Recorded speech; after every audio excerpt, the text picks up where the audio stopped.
이번 영상에서는 포토샵에 숨겨진 메뉴 2가지를 찾는 방법과 한 가지 소소한 포토샵 활용 팁을 안내드리겠습니다.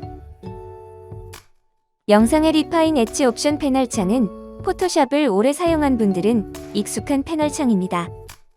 하지만 현재는 사라지고 보이지 않는 패널 창입니다.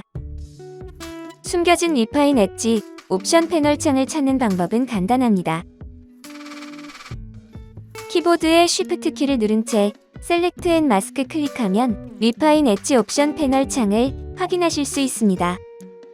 현재는 숨겨진 메뉴이지만 익숙한 사용자분들에겐 유용한 정보라는 생각에 소개드리는 내용이었습니다. 영상에 보이는 렌즈 플레어 필터는 정말 유용한 필터입니다. 하지만 원하는 위치에 적용하기 힘들다는 단점이 있습니다.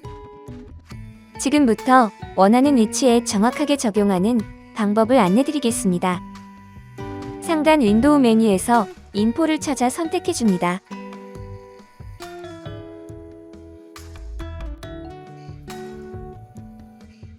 마우스 위치에 따라 X축, Y축 위치 정보를 알 수 있습니다.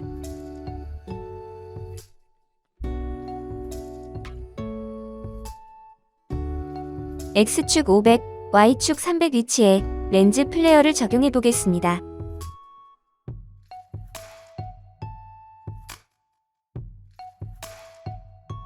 영상의 미리 보기 화면을 키보드 Alt 키를 누른 채 클릭해 줍니다.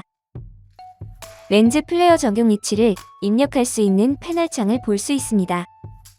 패널 창에 X축 500, Y축 300이라고 입력해주면 원하는 위치에 렌즈 플레어를 적용할 수 있습니다.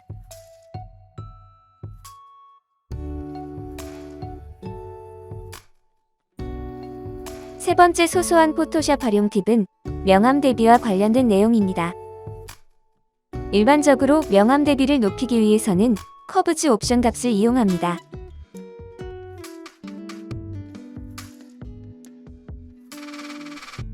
명암 대비를 높이면 사진의 컬러에도 변화가 생기는 게 일반적이며 자연스러운 결과입니다.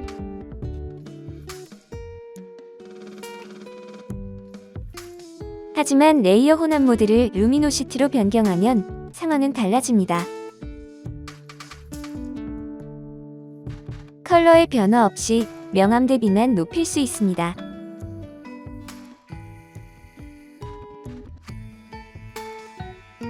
이번 영상은 포토샵 관련 소소한 활용 팁이었습니다. 감사합니다.